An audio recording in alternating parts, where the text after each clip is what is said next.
लेकिन प्रियंका वाड्रा, राशिद अल्वी जी आप बड़े वरिष्ठ हैं, प्रियंका वाड्रा ने खूब मेहनत करने का प्रयास किया और कांग्रेस कह रही थी कि प्रियंका आई हैं यूपी में कांग्रेस में उजाला लाई है और कांग्रेस कसमें खा रही थी कि इस बार 50 से कम उत्तर प्रदेश में कांग्रेस नहीं आएगी। लेकिन 50 छोड़िए, पिछली बार 7 थी वो भी नहीं रिटेन कर पाई। कांग्रेस इस समय 1 और 2 की लड़ाई लड़ रही है। क्या आपको लगता नहीं है प्रियंका गांधी वाड्रा के लिए भी बड़ा सेटबैक है? पहले राहुल गांधी को अमेठी में स्मृति ईरानी ने हराया और अब प्रियंका वाड्रा। देखिए, प्रियंका गांधी न तो उत्तर प्रदेश की अकेले नेता हैं, प्रियंका गांधी देश की नेता हैं और उत्तर प्रदेश की इंचार्ज है। आप मुझे बताइए, भारतीय जनता पार्टी का उत्तर प्रदेश का कौन इंचार्ज महामंत्री है? उसका तो नाम भी नहीं लिया जाता। दूसरी स्टेट का बीजेपी का कौन महामंत्री है? कोई नाम नहीं लेता। प्रियंका गांधी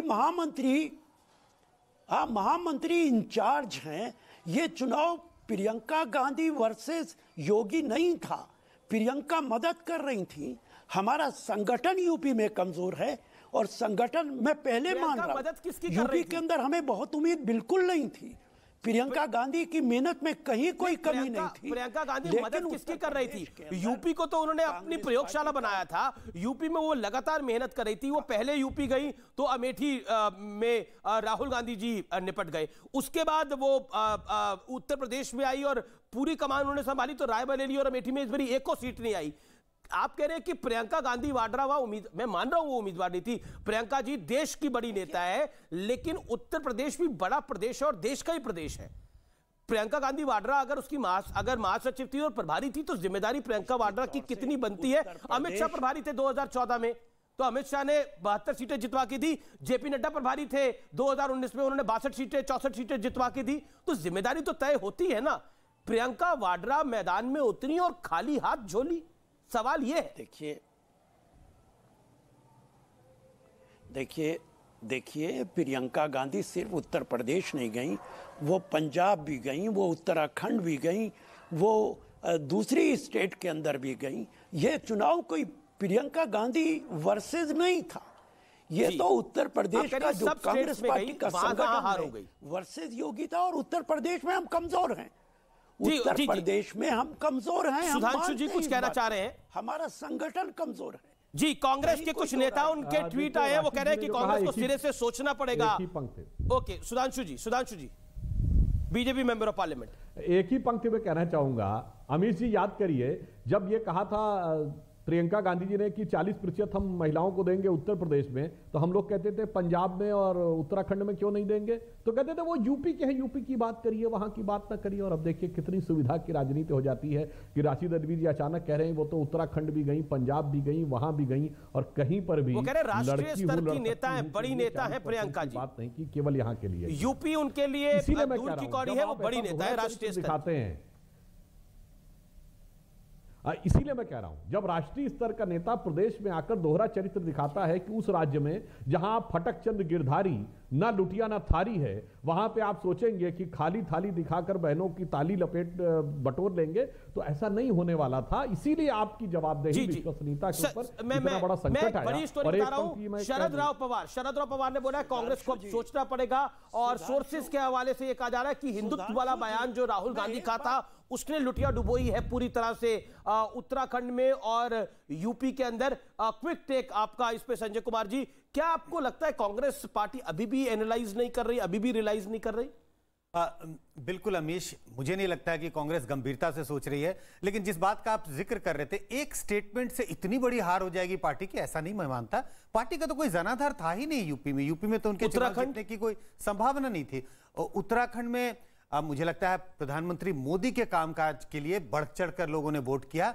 राज्य सरकार से भले ही बहुत अपेक्षाएं नहीं थी उनकी, राज्य सरकार से संतुष्टि बहुत ज्यादा दिखाई नहीं पड़ती, लेकिन प्रधानमंत्री मोदी के काम पे वोट पड़ा है, प्रधानमंत्री मोदी की जो पॉपुलैरिटी है उस पर वोट पड़ा है। और कांग्रेस का जो हालत थी उत्तराखंड में, आपस में ही कुछ मतलब घमासान तो कहना थोड़ा ज्यादा स्ट्रॉन्ग वर्ड हो जाएगा, लेकिन आपस में ही तालमेल नहीं था। उन्होंने एक चीफ मिनिस्टर, क्या do you agree with this point? मैं शांतनु और आप दोनों से पूछ रहा हूं 30 सेकंड के अंदर। पहले संजय जी, आप प्रियंका गांधी बड़ी नेता है, देश की नेता है, तो उत्तर प्रदेश की उनकी जिम्मेदारी नहीं, पर महासचिव है और वहां की प्रभारी भी है। बट मुझे लगता है मुझे एक सुधार करने की जरूरत है।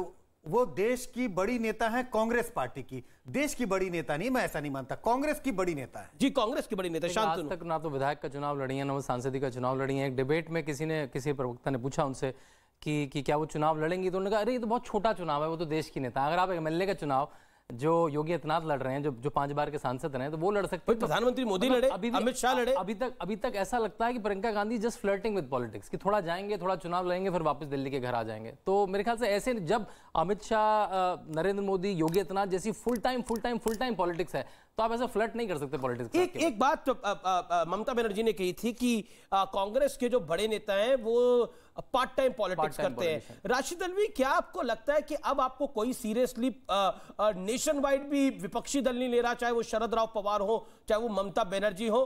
प्रधानमंत्री मोदी बीजेपी कार्यालय पहुंच रहे हैं, आप देख सकते हैं। बड़ी जीत दर्ज करने के बाद प्रधानमंत्री मोदी बीजेपी कार्यालय पहुंच रहे हैं। अमित शाह वहां मौजूद है, जेपी नड्डा अगुवाई कर रहे हैं, बीजेपी के राष्ट्रीय अध्यक्ष प्रधानमंत्री की अगुवाई कर रहे हैं। अंग वस्त्र देकर अगुवाई करेंगे, स्वागत करेंगे नरेंद्र मोदी का। उत्तर प्रदेश में प्रचंड जीत के बाद, उत्तराखंड में प्रचंड जीत के बाद, 5 में से 4 राज्य जीतने के बाद फूलों की वर्षा के साथ जगत प्रकाश नड्डा और विनोद तावड़े स्वागत कर रहे हैं प्रधानमंत्री मोदी का।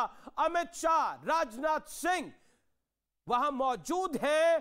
प्रधानमंत्री मोदी और जेपी नड्डा, बीजेपी के राष्ट्रीय अध्यक्ष, और प्रधानमंत्री नरेंद्र मोदी अभिवादन को स्वीकार करते हुए इस समय अपने कार्यकर्ताओं का, बीजेपी की फुल बटालियन मौजूद है। तमाम ऑफिस बीयर्स इस समय पार्टी ऑफिस में मौजूद हैं। राजनाथ सिंह, केंद्रीय रक्षा मंत्री, केंद्रीय गृह मंत्री, अमित शाह मौजूद है। राशिद अल्वी, क्या आपको लगता है कि फुल टाइम पॉलिटिशियन कांग्रेस को अब जरूरत है, जो बात ममता बनर्जी और शरद राव पवार कह रहे हैं? देखिए, एक तरफ आप खुद ही कह रहे हैं कि प्रियंका गांधी ने अथाह मेहनत की है, और फिर आप कह रहे हैं कि ज़्यादा मेहनत की ज़रूरत है। पूरी कांग्रेस को ज़्यादा मेहनत करने की ज़रूरत है, लेकिन अगर कहीं कोई स्टेट हम हारे हैं तो उसकी जिम्मेदारी सिर्फ एक नेता पे डालना गलत है। मैं बड़े अदब से पूछना चाहता हूँ, राजस्थान में बीजेपी हारी, दिल्ली के अंदर हारी, मध्य प्रदेश में हारी, छत्तीसगढ़ में हारी, क्या इसकी जिम्मेदारी प्रधानमंत्री लेंगे? क्या आप कहेंगे कि इसके लिए नरेंद्र मोदी जिम्मेदार हैं? या तो ये कहिए आप कि बीजेपी चुनाव हारती चली गई, गुजरात के बाद कोई चुनाव नहीं जीती है, ये अब आके चुनाव जीती है, इसके लिए कौन जिम्मेदार है? क्या कहेंगे कि नरेंद्र मोदी जी जिम्मेदार हैं? अगर आप माने कि नरेंद्र